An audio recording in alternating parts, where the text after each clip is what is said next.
Welcome back to another video on my channel. My name is Dion and you're watching Reptiliatus. If you enjoy videos about specialty pets such as reptiles, amphibians, and different kinds of cool invertebrates, definitely consider subscribing down below and dinging that little notification bell afterwards so you don't miss any of my future uploads. Friends, today is a very exciting day because as you may or may not know from my last update, link up above, we were showing you all the animals and how they've been doing in the last time of probably almost a year. And Camila and Rango are living in separate 18 by 18 by 24s, which they've quickly outgrown, but weren't large enough or old enough to be housed together because I didn't want them breeding prematurely. Well, you can't really see it too well in the background there, thankfully, but in today's video, we're gonna be setting up their beautiful naturalistic terrarium for these endangered animals. So if you're interested in seeing that happen, we're gonna get started there. And then we're going to introduce them one by one into the terrarium. So if you wanna see what their initial interaction is gonna look like, you'll want to stay tuned. So without further ado, let's get into the video and get started. All right, everybody. So at this point, you can see we have a 36 by 18 by 36 Exoterra terrarium. This is going to be what we're setting up for the Anolis, equestris, potiors. It's going to be incredible blue beauty anole display enclosure for the pair to live in. I'm so stoked. So let's go ahead now and get our branches in here. Now for this build, we're going to be using some large maple branches. I was pretty lucky to find a fallen maple tree, so I brought my cutters and cut some really nice long branches that have dynamic forks and whatnot. I think they're going to suit the terrarium really well. Now we just have to figure out how we want to set them all up in there, measure things out, cut them to size, and create a beautiful scape that's practical, uses up the space, and offers good basking positions for the animals. Would you be surprised if I told you it probably took me about 45 minutes to an hour to decide on this layout? I really had to spend a lot of time playing around with the position of these branches till I found something I was happy with. But you tell me, what do you think? One thing I forgot to mention is that we had hydroton, which are those clay balls on the bottom for drainage, and I laid some of this nylon mosquito screen over top of it to prevent the substrate from falling through into the drainage. Now that we have hydroton drainage in the bottom of the terrarium, as well as mesh screen as a barrier over top of it, it's time to add our substrate. For this, I'm going to be using Zilla Jungle Mix. I love this stuff. I put gloves on because sometimes it gives you little splinters, but it's never affected any of my animals, and it makes plants grow really well. I poured about 1.5 of the 24 quart bags into the terrarium and spread it out evenly. Now comes one of my favorite parts of any build. Adding live plants to the terrarium. For this, we're going to be using Schefflera, which is commonly known as the umbrella tree, as well as good old Ficus benjamina, which will grow really quickly in this type of setup. The main thing is that we want plants that are tropical in nature, can handle the heat and humidity, and they're going to provide a lot of surface area for holding water that the anoles can lick off of foliage. And speaking of terrarium plants, I want to take a quick moment to sincerely thank today's video sponsor, Palm Street. Palm Street is an exciting platform that connects buyers and sellers of rare plants, specialty pets, and more all in one place. You can browse traditional listings through their shop marketplace or jump onto live streams to interact with sellers and fellow buyers in real time. It's a fun, dynamic way to shop, and you get to see exactly what you're buying, ask live questions, and even join live auctions. And Palm Street isn't just a marketplace, it's a real community. You can make posts, ask questions, follow your favorite sellers, and share your experiences with others in the hobby. Personally, for my own browsing on the app, I think it's a great platform to do some terrarium plant shopping. You can find a lot of rare species that you wouldn't necessarily find at your local nursery or greenhouses. And what is super important is that all sellers on Palm Street go through a rigorous vetting process by a knowledgeable team to ensure proper husbandry, health, and good care is met so that you can shop for plants and animals with a peace of mind. Now here's the exciting part. I'm going to be going live on Palm Street next Saturday, April 26th at 2 p.m. Eastern Standard Time. And I'm going to be giving away $100 in-app credit every 10 minutes for 1 full hour. So make sure to tune in for your chance to win, ask me your animal-related questions, and hang out and have some good conversations. Just use the link down below in my video description to download the app and bookmark my live stream. I can't wait to see you all there. Thank you again so much to Palm Street for sponsoring today's video. Alright, back to work we go. Now, I kept these plants for a few weeks, rinsed them off several times, acclimated, quarantined them, and now, after removing all the soil and washing the roots, we're planting them into the terrarium. I want to leave some open area, but I also want the animals to have a strong sense of security, and again, a lot of surface area for licking off water droplets. It's a shame that the plants aren't quite as tall as the tank is yet, but that'll happen in no time once they establish and start growing. If anything, I'm going to have to worry about trimming them constantly. For now, they stay lower than the highest points of the tank, but give it a few months and some silkworm feeding video or another update, and I'm sure this tank is going to look a lot more grown in than it will by the time I'm done planting it here. But I gotta say, this turned out pretty nice. The anoles have plenty of foliage to hide behind, feel secure under, or drink from, and it doesn't leave a whole lot of open area, so I think this will be a great start. The last thing I'm going to do with these plants here is offer them all a good drink. After the stress of being transplanted into the terrarium, it's helpful to ensure that the plants are well hydrated as they begin their acclimation in a new environment. Now, as you can see, this terrarium is far from an established bioactive build, but we are going to add some cleanup crew here. We have some isopods, and then also some springtails to add a bit of a bioactive cleanup crew. We'll definitely consider the tank a naturalistic build. But before I add our invertebrates, I want to add some of these jackfruit leaves. They're nice and large and they'll help cover up some of the floor space, not only for the invertebrates to hide under, but also potentially for Camila to hide under and lay eggs in the future. Now in goes the cleanup crew, isopods first. Enjoy! Go, go, go, go, go! Look at them, rushing to get under the foliage. And then in go some springtails. This isn't nearly enough to colonize the tank just yet, but I'm trying to distribute them evenly throughout and make sure that there's a decent population to kick things into gear. Now that the terrarium is all set up, all that's left to do is add the appropriate lighting. I have a full spectrum LED bar, and now I'm adding my UVB and a warm basking spot. Look at that.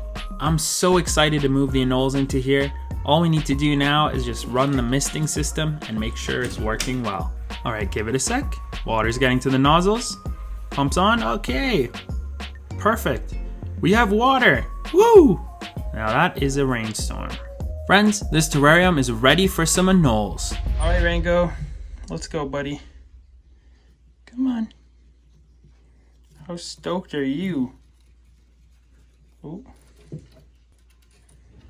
This is gonna be awesome for you. Oh.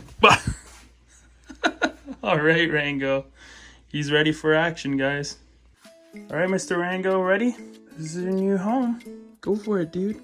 You gotta go here first. This is your new home. There you go, bud. Here we go, guys. That's all for you, dude. This is your new home. Don't be scared. You're okay. Okay, Rango. Look at how handsome this lizard is. My, oh my. Can you believe it? If you look here, you can see Rango's throat is a bit puffy and dilated. He's upset. He's letting me know.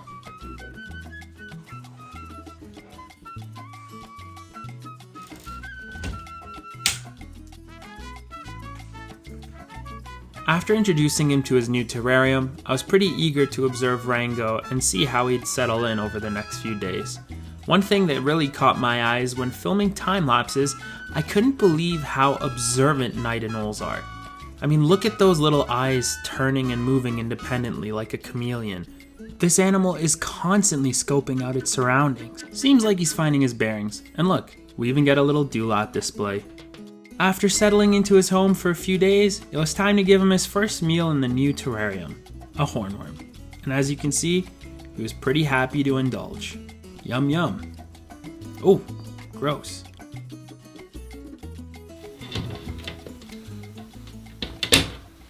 Okay friends, now that Rango's been living in this terrarium for some time and sort of established himself, it's time to introduce Camila and see how that interaction is gonna go. I'm super excited, maybe slightly nervous.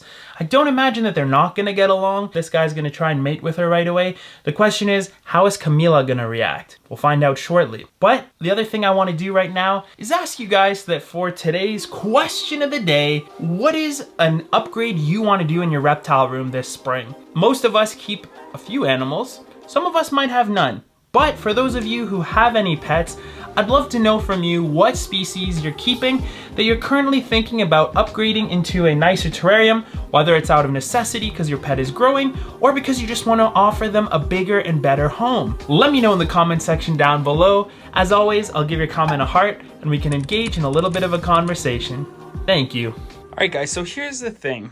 Rango might have been very pleasant to rehouse, but unfortunately, Camila is more of your typical night anole as far as temperament goes.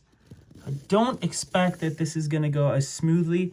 I definitely won't be able to just like handle her. She will freak out and try and bite me. So we're going to catch her in a 32-ounce dally cup. I think that's actually large enough, honestly. And then we'll move her in to kind of minimize stress, hopefully. Here you go, Camila. I'm sorry, don't be mad at me. I need you to go in here. Come on, girl. There we go. This is the best case scenario. Seems to be cooperating, sort of. You're okay, girl. Okay, Camila. I'm gonna get the lid on in a sec off camera and we'll be good. Okay, perfect. We got her. Time to move her into her new home. How exciting. Oh, she is not happy. Sorry, girl. We'll get you in your new house. Don't worry, don't worry. This is why I use the fruit fly lid, because I wanted it to be a bit softer on her snout. All right, Camila.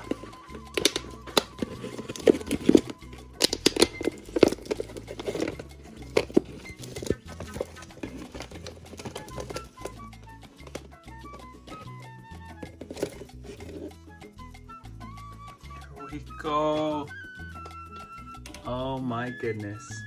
Look at that beautiful female anole. Looks amazing.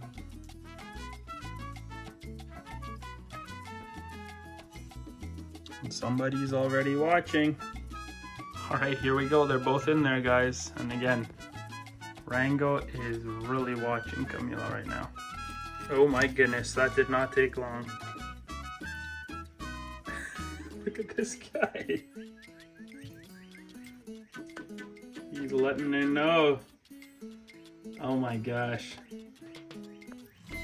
Look at him. And Camila's up here. Let's go, Rango.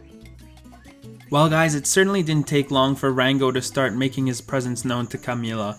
He was doing all the flaunting and showing off he could, extending that dewlap and making his presence known to her. Hey, baby girl, I'm here. And I'm not sure how interested she was just yet. It's interesting. I would have expected them to be mating pretty soon after a little bit of displaying, but it looks like he's actually going to have to put a lot of hard work into this before she shows any interest. So I'll certainly keep you guys updated, but unfortunately, nothing yet in the last few days. At least not on camera. I'll keep filming and I'm sure that we'll catch some copulation if it's been happening. Fingers crossed. Let me know what you guys think. Are these two going to have babies or not? Comment down below. Well, everybody, there you go. I sincerely hope you enjoyed watching today's video as we set up this beautiful naturalistic terrarium for Rango and Camila, my blue beauty Anoles. I think they're loving it so far, and clearly Rango's very interested in Camila, so I'm going to keep documenting, and I'm sure I'll have an update for how things are going on the breeding front with those two very soon. Now, friends, I do want to take a very quick moment to acknowledge that I know I haven't been posting regularly on YouTube for some time.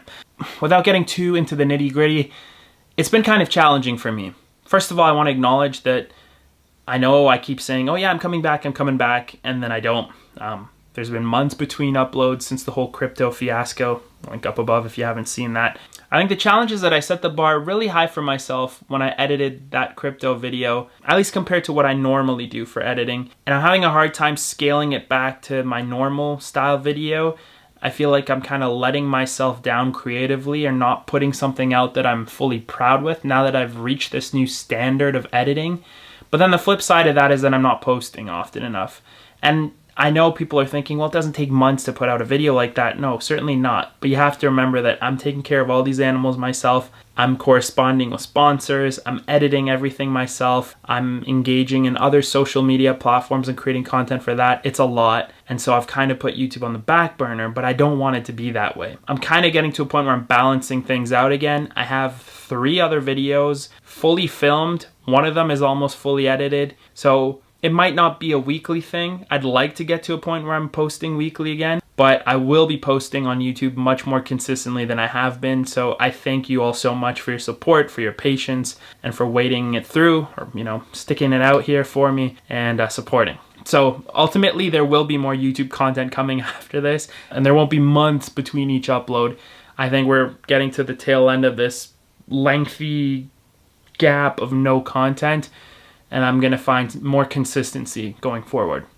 Don't want to sound like the boy who cried wolf, but I think you guys at least deserve that sort of explanation. That all being said, I want to also take a moment to sincerely thank Palm Street again for sponsoring today's video. I hope you guys are going to join me at the live stream next week. And otherwise, for those of you celebrating, happy Easter. And I can't wait to see you all in another video again soon. If you'd like to see more videos pertaining to Blue Beauty and Anoles, check out the playlist up above, and I'll see you all soon.